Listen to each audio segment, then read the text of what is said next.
শুভ রাধাষ্টমী বন্ধুরা, আপনারা সবাই কেমন আছেন? আশা করি ভালো আছেন, আর আমিও ভালো আছি। তো রাধাষ্টমী উপলক্ষে একটু ঘরে একটু সাজগোজ করব ভাবলাম। তা এই যে কানেরটা পরেছি, তা একটা কানের পরে নিই, আর একটা কানের আর আমি ভেতরে না ঢোকাতে পারছি না, জানি না কেন।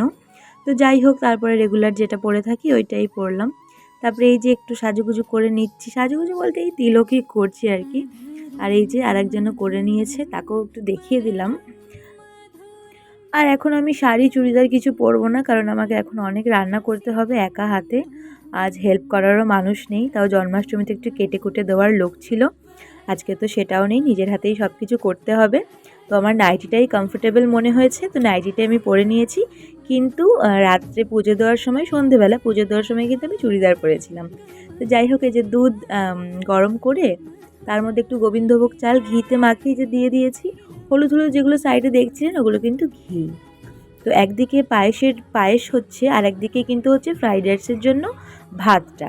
তো দেখুন, আগের বার যে আমি বিরিয়ানির জন্য যে চালটা এনেছিলাম বাসমতি, সেটা কিন্তু একটু ভাঙা ভাঙা ছিল, এটা কিন্তু বেশ গোটা গোটা, জানেন তো। তো লম্বা লম্বা হবে বেশ। আর একটু এলাচ আর তেজপাতা দিয়ে দিলাম পায়েসে। আর আমি না পায়েস বানালেই এরকম তার মধ্যে হাতা রেখে দিই, হাতা ডুবিয়ে তারপর কোনো কাজ করি বা সামনে থাকি বা যাই করি, কিন্তু হাতাটা ডোবানো থাকে। এটা না আমার বড় যা শিখিয়েছিল আর কি, যে তাহলে দুধটা উতলে পড়ে যায় না। তো আমি ওইটাই করি, মানে ভালো জিনিসটা সত্যিই উতলে পড়ে যায় না।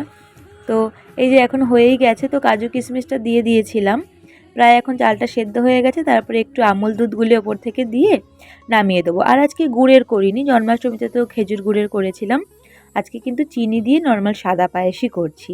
আর এদিকে যে প্রেসারে না ফুলকপি আর আলু সেদ্ধ দেওয়া আছে, এই যে ফুলকপি আর আলুটা মোটামুটি সেদ্ধ হয়ে গেছে। তো তারপরে এটাকে কিন্তু ভেজে নেব। আর এই ফুলকপি আলুর তরকারিতে মশলা দেওয়ার জন্য এই যে মশলাটা আমি করে নিয়েছি। এই মশলাতে কিন্তু আমি পোস্ত, জিরে, আদা, কাঁচা লঙ্কা দিয়েছি। যদি আপনারা শুনলেন পোস্ত, জিরে, আদা কেউ দেয়, কিন্তু আমি ভাবলাম একটু নতুনত্বভাবে করি, দেখি কেমন লাগে। তো এই যে মশলার গ্রেভিটা হয়ে গেছে, টমেটো দিয়েছিলাম, সেটা কিন্তু কষতে কষতে একদম গলেই গেছে। আর সামান্য পরিমাণ চিনিও দিয়েছিলাম, গোটা গরম মশলা ফোড়নে দিয়েছিলাম। তো যাই হোক, তারপর ফুলকপিটা দিয়ে একটু গরম জল, ঘি, গরম মশলা দিয়ে নামিয়ে দিয়েছিলাম ফুটিয়ে। আর এখানে 3 রকম ভাজার জন্য এই যে আলু ভাজা করছি, আর এখানে আছে ঢ্যাঁড়সটাও আমি আলু ভাজার পরে ভেজে নেব। আর তার সাথে আছে বেগুনি করব। আর এই যে ফ্রাইড রাইসের জন্য সব কিছু সবজিগুলো কাটা আছে। টমেটোটা যদিও আমি কচুর তরকারিতে দেবো, টমেটোটা তো আর ফ্রাইড রাইসে দেবো না। ফ্রাইড রাইসে ক্যাপসিকাম, বিনস, গাজর, কাজু কিশমিশ এইসব দিয়ে আর কি। তো যাই হোক, তারপরে একটু ফ্রাইড রাইসে একটু কাঁচা লঙ্কাও দিয়ে দিয়েছি, কারণ এতে না বেশ ঝাল মিষ্টি নোনতা ব্যাপারটা হয়, শুধুমাত্র মিষ্টি কিন্তু ভালো লাগে না। তো সেই জন্য আমি করলাম। আর আরও একটু চাল আছে, আমি দিতে পারছি না, আসলে নাড়তে পারছি না ঠিক করে। তারপরে কাজু কিশমিশটাও দেবো। তো ফ্রাইড রাইসটা হয়ে যাওয়ার পর কিন্তু আমি চলে এসেছি লুচি করতে। তো বুঝতেই পারছেন, একটা একটা করে করছি, আবার সব বাসনপত্র ধুয়ে আবার করছি, মানে একটা কি বলবো। যাই হোক, তারপরে এই যে একাই বেলছি, একাই ভাজছি লুচিগুলো।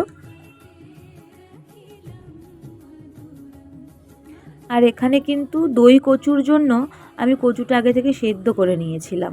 তো কচুই আজকে পেয়েছিলাম না, জানেন, বাজারে। তো একজনের কাছেই 3টে ছোট ছোট ছিল, সেটাকেই টুকরো টুকরো করে কেটে সেদ্ধ দিয়েছিলাম, দিয়ে এখন ভেজে নিচ্ছি। আর এখানে যে দইয়ের সাথে সমস্ত গুঁড়ো মশলা মিশিয়ে নিয়েছি।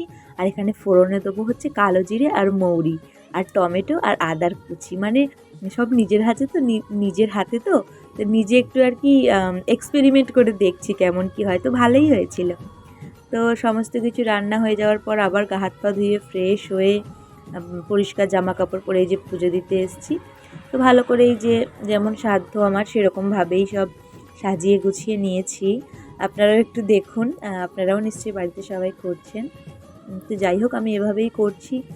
আর আমার মানে এই ছবিতে না খুব একটা আমি জুত পাই না আর কি করতে, মানে কি বলবো আর কি, মূর্তিতে ভালো হয়। তো জানি না আমি কবে কিনতে পারবো। তো যাই হোক, যবে কিনবো তবে আবার নতুন করে স্নান টান করি, আগের মতো পুজো দেবো। তো যাই হোক, আপনারা ভোগ দর্শন করুন, শুনেছি ভোগ দর্শন করলেও নাকি দুর্ভোগ কাটে। তো দেখেছেন এই যে কালো জাম এনেছিলাম, আর এই যে লুচি, দহি আরবি যেটা দই কচু, আর এই পায়েস। আর এখানে আছে ফ্রাইড রাইস, এটা ফুলকপি আলুর তরকারি, আলু ভাজা, আর তার সাথে আছে বেগুনি আর ঢ্যাঁড়স ভাজা। তো যাই হোক, আমি এগুলোই করতে পেরেছি। এর মধ্যে তো আবার ছেলেরও খিদে পেয়ে গেছে, সেই অনেকক্ষণ থেকেই খাবো খাবো করছিল। তো যাই হোক, তারপরে ঠাকুরকে নিবেদন করে একটু বাইরে থেকে দরজা আটকে একটু বাইরে থেকে ঘুরে এসে তারপরে ওকেই প্রথমে প্রসাদ দিলাম, ও খেলো। তো যাই হোক, এই যে প্রণাম করে খায়নি বলে কিন্তু পরে আমার কাছে বকাও খেয়েছে। আমি জানি না আজকে আমার কথাটা কেন এত তুতলে যাচ্ছে, তো যাই হোক ক্ষমা করে দেবেন। আর আমি এভাবেই নিজের হাতে ঘরোয়াভাবে রাধাষ্টমী পালন করলাম। তো আজকের ভিডিও এতটুকুই। ততক্ষণ আপনারা সবাই অনেক ভালো থাকবেন, সুস্থ থাকবেন। আজ তাহলে আসি। জয় রাধে।